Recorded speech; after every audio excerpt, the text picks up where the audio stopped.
Yakiniku, the direct ancestor of Korean barbecue. To follow its history, we must journey back in time to the days of the Japanese Empire. It was Korean migrants who brought their food culture across the Sea of Japan in the 1920s. And seemingly, the Japanese really took to it. Going back further still to the 11th century, we see a Mongolian invasion overthrow the Buddhist state in Korea and reintroduce meat into its culture. Meat that was grilled on a barbecue. That's not the whole story, but that'll do for now. So though Yakiniku is a direct descendant of Korean barbecue, they've evolved separately for a whole century and become unique. Korean barbecue tends to rely on marinated meats and lots of banchan, whereas the Japanese have a more pared-back version with fewer sides and unmarinated meats, which are then dipped in sauces or raw egg after cooking. Korean barbecue has its roots evolving from Mongolia. So you could say that the grandfather of Yakiniku is in fact the grandchildren of everyone's favourite genocidal tyrant, Genghis Khan. These days in Hokkaido, we see lamb yakiniku restaurants that are called Jingisukan or Genghis Khan. A clever and poignant name, which suggests its etymology. Yakiniku is our primary focus today, and I'll be comparing the two yakiniku joints that fare best on Google Maps. So it's Samaya Gin versus Kampai in a head-to-head.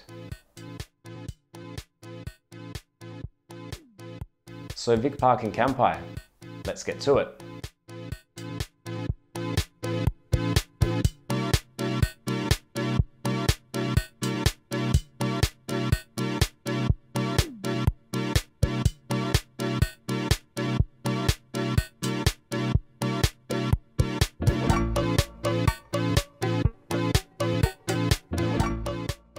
Alright, here we are at Kampai and got a little bit of karage to start with. A bit of lemon on the side and also looks like some ground chili.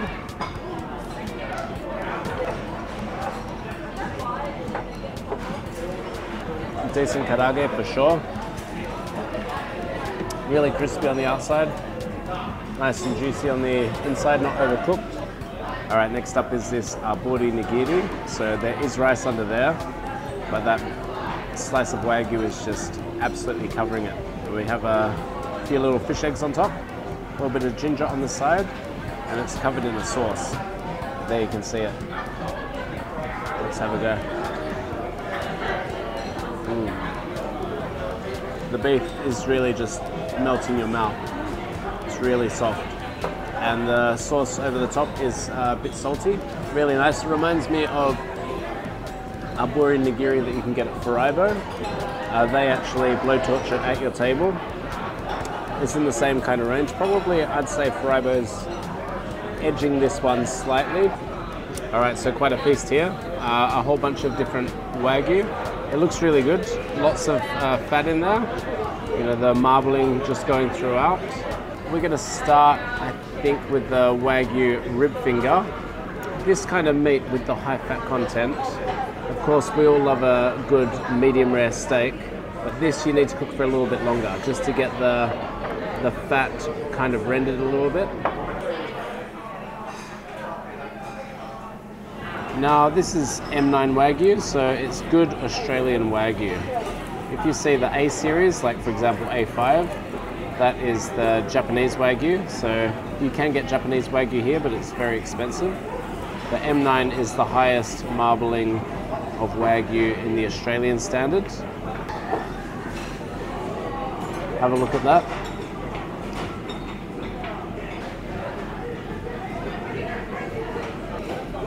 Cheapest cut and absolutely delicious.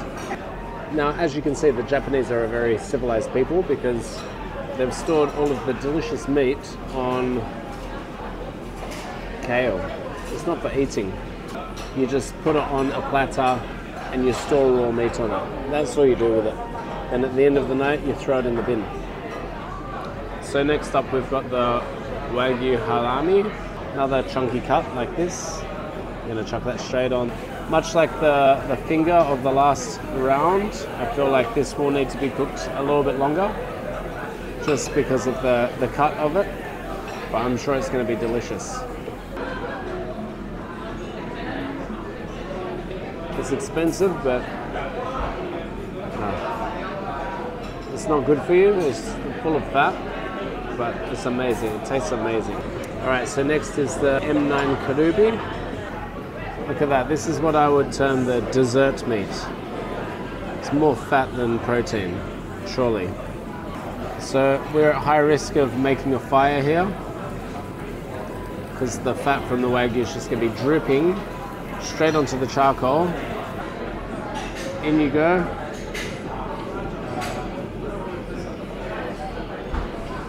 That is the best so far. Some chicken next. Let's go skin side down. All right, that's looking good. It's about to start a fire, I'm sure. There we go.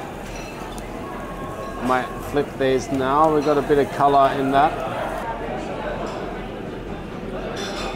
You know, who gets excited about chicken? But that is just, it's the charcoal, it's the tare sauce. Yeah. So here we see the chuck flap steak, and you can see the marbling throughout the meat. A little bit of blood coming off the top, so you might not be able to see it as well.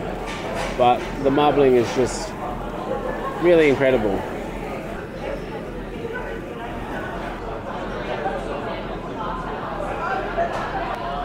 It's butter. It's steak flavored butter. So the final piece in the jigsaw is this oyster blade. Just have a look at that.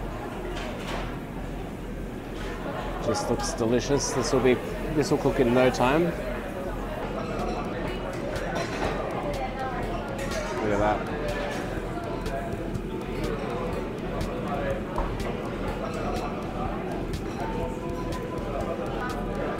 Melt in your mouth, delicious.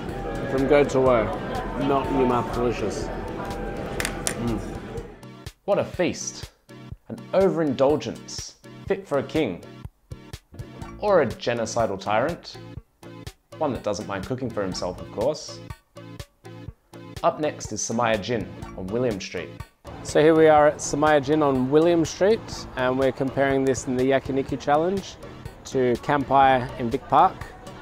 So there is another Samaya Gin on James Street, but that doesn't get a mention today. It's just one restaurant versus one restaurant, and we're talking M9 Wagyu.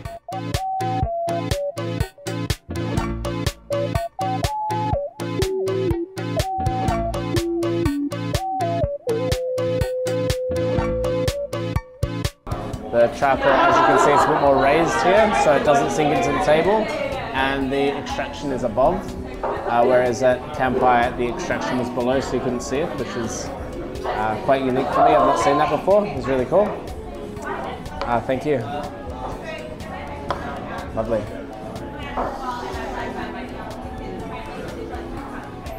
All right, now with this platter, it's like $65 per person, and you get a lot for that. So you get a big platter of M9 Wagyu, like I said, but you also get seafood, you get some chicken, some ox tongue, takoyaki, you get karage, you get tofu salad, rice.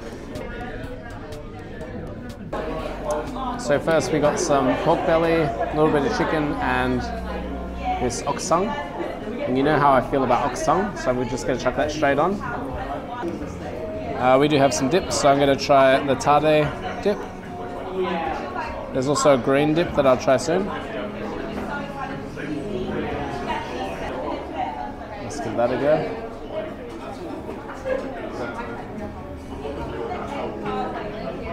So the tare is very much a teriyaki flavor, and the green dipping sauce tastes like spring onion and like a salty spring onion.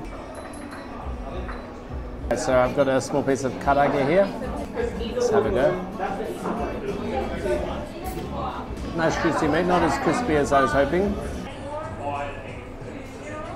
Takoyaki ball.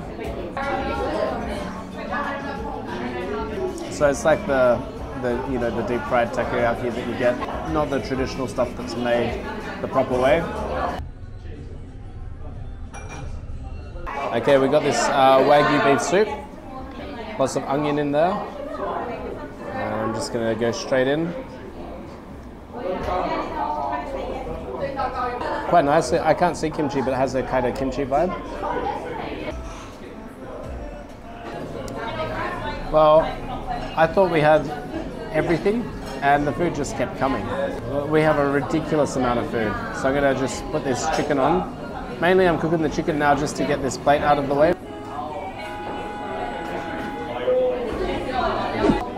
So my plan was to leave the oyster blade till last. We've got thin and thick cuts of oyster blade, but I mean, I'm getting full and there's just so much food to eat, so I'm just gonna go for the good stuff.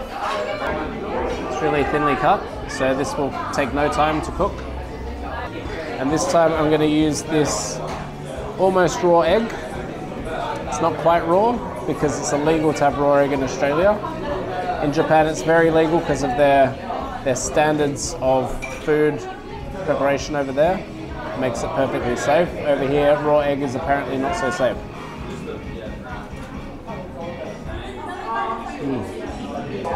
Like I said at Kampai, this is somewhere between beef and butter.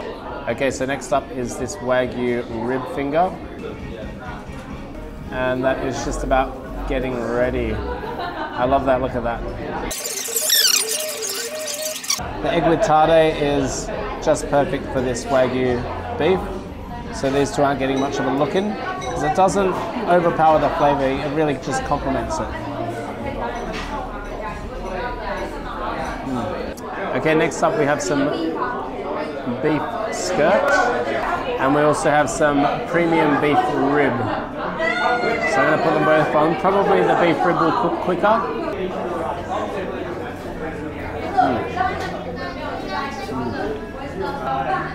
Super, super tender. That's as tender as you could possibly hope for.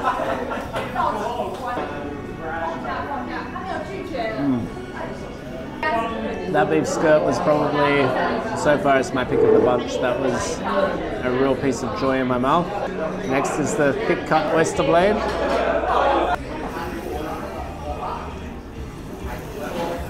No fire today, and I'd say they're just about done. This is going to be one mouthful, a big mouthful.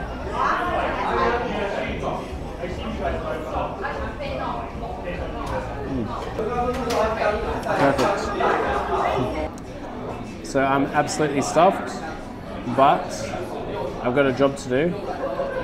And there is this spicy pork.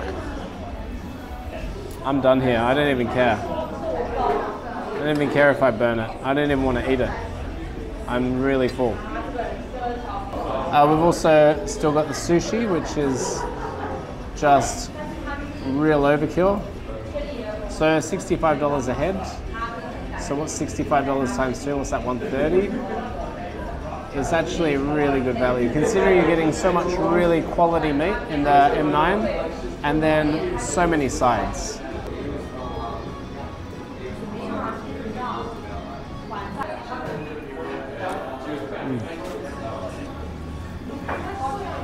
And that's it. Oh, apart from the sushi. Do I have to eat some sushi? Alright, I have to eat some sushi. My director is informing me I have to eat some sushi. Touch of soy. I really don't want to.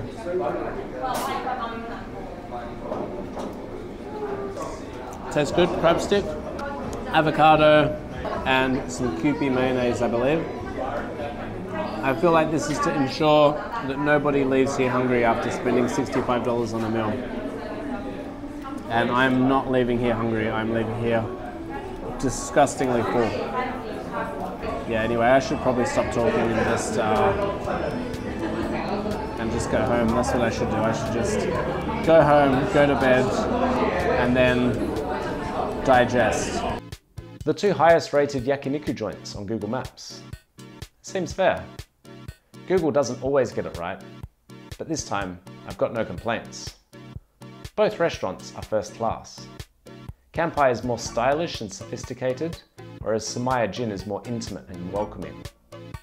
Kampai's other dishes, such as karage, are of higher quality, but Samaya Gin comes as part of the set. And naturally, the M9 Wagyu meats at both establishments stole the show. If money were no object, my stamp would probably go to Kampai. but the feast on offer at Samaya Gin for a very reasonable price makes Samaya Gin on William our winner for today. It's Tucker Eats Wagyu Sensation. That episode sure did take some editing, and I'd love to release more content, but you know, I've got a day job. It's Tucker Eats votes for the 4-day working week. My plan is to squeeze in one more episode on Asian iced desserts before I hit the road and make Tucker Eats on Tour official. Until next time, people.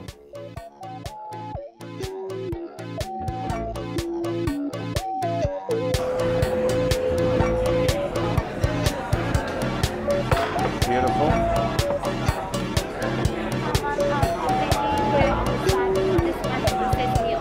Yeah. Easy to get ready. And this one, the finger, you need to cook no longer, otherwise it will be chewy. Yeah. So medium well will be better. And this one, the last one, the oyster bread, this one is very soft. So when you grill, you need to keep flipping, otherwise it will stick on the nails. Okay.